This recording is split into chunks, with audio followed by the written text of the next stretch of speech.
xüsusi təyinatlı gənclər, diqqət! İki elan edilir. Şəhidlərimizin əziz xatirəsi ehtiramla yad edilsin.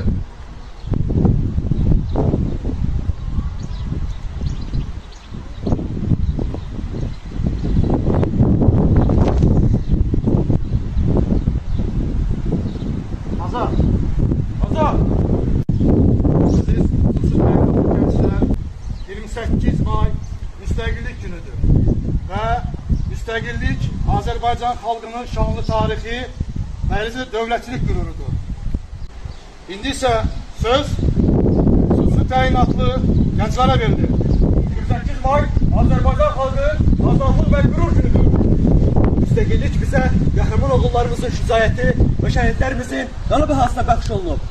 Müstəqillik bizim ən böyük sərvətimizdir və onu qorumaq hər bir vətəndaşın borcudur.